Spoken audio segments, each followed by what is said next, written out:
Clara didn't scream when she saw the photo of her daughter Ella, inside the unmarked envelope she received just days after Joel Mercer's arrest. She didn't drop it. She didn't run. She simply stared at the little girl's smile frozen in time, her backpack hanging off one shoulder, her curls catching the sun like fire, and the words scrawled beneath it that read, "You weren't the only one I was watching." Something inside her cracked, not out of fear but fury. She'd already survived hell and clawed her way out, but this was something else. This was a threat to the only thing she had left. She called the police immediately, the same officers who had sworn they would keep her safe, but the answer they gave chilled her more than Joel Mercer's stare ever did. The envelope wasn't mailed. It was hand-delivered. No fingerprints. No security footage. No suspects. The detective, Ruiz, stood in her living room as Clara held the photo. "Do you think he had an accomplice?"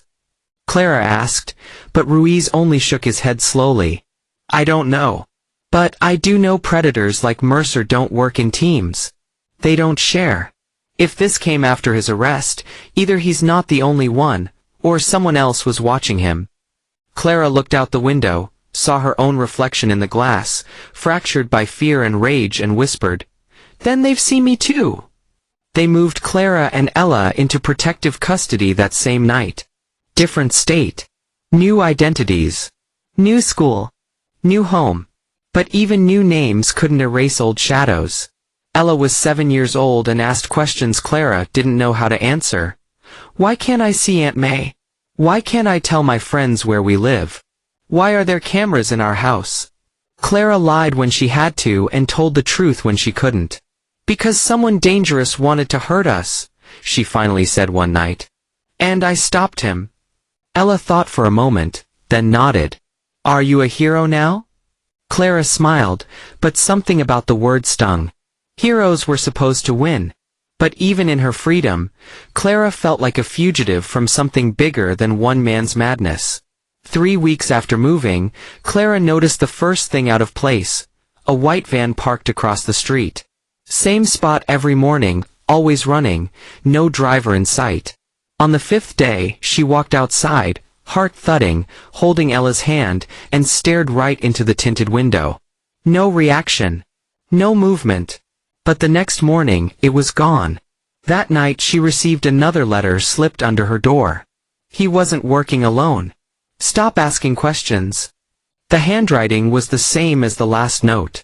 Ruiz arranged extra security, put her under federal witness protection, but Clara knew what they didn't. Someone wasn't just watching. They were hunting. And Clara had started digging too deep.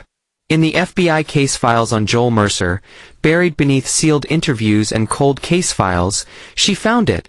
A victim named Renee Harper. Disappeared 7 years ago. Declared dead. But her sister insisted she had escaped once, and then vanished again 2 days later. Her last known contact? A detective from Joel's former town. That detective? Retired. Found dead. Suicide. Or so they said. Clara drove to that town. She told no one. Left Ella with her federal guard. Used a rental car, wore a wig. She wasn't reckless, she was desperate. The town was called Ridgemont. Quiet. Empty. And full of secrets. She found the old police department and asked for public records. Said she was doing a college paper. The clerk didn't look twice. She found the detective's file. Thomas Greer. Honorable discharge. But his final notes on the Renee Harper case were scribbled in a journal, not a report. She told me he wasn't alone. She said he passed her around. Said they wore masks. Said she could only remember one name. Doctor. Clara's fingers tightened on the journal. Doctor? Mercer was a paramedic. Close enough? Or was this someone else? Clara tracked down Greer's daughter, Emily. Mid-30s. Elementary school teacher. She didn't want to talk. My dad was obsessed, she said. He ruined his life trying to prove a girl who vanished was taken by a ring that didn't exist. Clara asked her one question. Did your father ever mention the name Joel Mercer? Emily froze. Once, she said. He said Mercer was a gatekeeper. that the real ones never got their hands dirty. Clara knew then, Joel wasn't the mastermind. He was a cog. A pawn. She had escaped one monster only to uncover a web of them. And if they were still out there, Ella was in danger. She drove home in silence, hands clenched on the wheel, staring into every rearview mirror like death might appear at any moment. When she got back, Ella was gone. The guard assigned to them was unconscious in the backyard. A needle in his neck. No sign of forced entry. Just a whisper of air where laughter used to be. The FBI issued an Amber Alert. Airports were locked down. Clara's screams filled the house until her throat gave out. She found one thing on Ella's bed, a small silver bracelet that didn't belong to her daughter. Engraved with one word, Harper. Clara collapsed. Not just from grief, but from recognition. It wasn't a name. It was a message. Renee Harper. Someone wanted her to keep digging. Someone was leaving her a trail. Clara followed it. Back through case files. Surveillance tapes. Disappeared girls. Abandoned clinics. In one photo from a 6-year-old crime scene, Clara saw it. A mark on a wall of an underground cell. A snake wrapped around a syringe. Same symbol found on Mercer's old EMT ID. Clara tracked the symbol. It wasn't random. It was the insignia of a defunct private hospital called St. Eda's.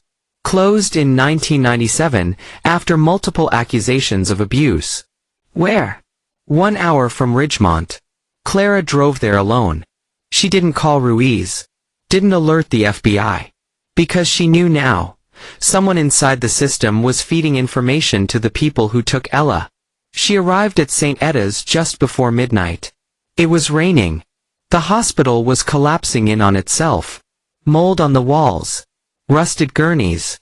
But the air felt wrong. Too quiet. Too still. She entered through a side window. Her flashlight flickered. Every step echoed like a scream. On the 3rd floor, she found a locked door. Beyond it, an old records room. Inside, thousands of patient files. Many had no names. Just numbers. But behind one cabinet, Clara found a narrow tunnel. Fresh footprints in the dust. She followed them. Down a stairwell. Into the basement. And then, voices. She killed the light. Hid. Listened. She's not like the others, one man said.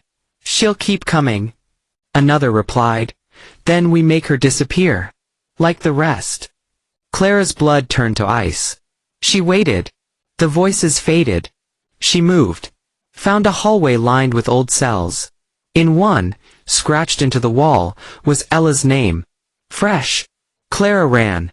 Screamed her name. No answer. But she knew now, Ella had been here. Maybe still was. She turned the corner, and someone grabbed her from behind. Cold hands. Syringe. Darkness. Clara woke strapped to a table. Her mouth gagged. Lights above her. 2 men in surgical gowns stood nearby. Didn't think you'd find us this fast, one said. The other injected something into a vial. She'll be perfect. Just like her daughter. Clara thrashed. Screamed. Nothing came out.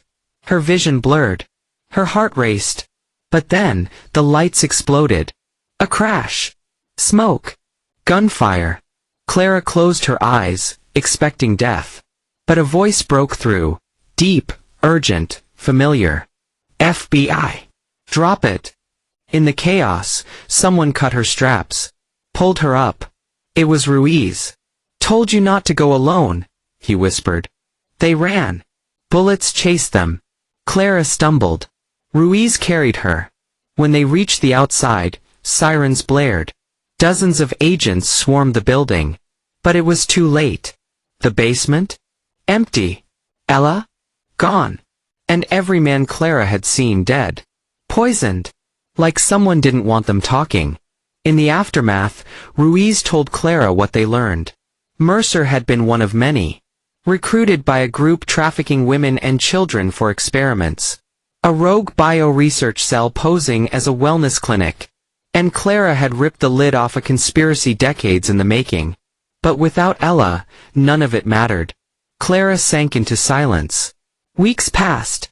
Then months. No leads. No signs. Until one night, as she watched old videos of Ella on her phone, a message appeared on the screen. "Do you want to see her again?" Clara gasped. Typed back. "Where is she?" No reply.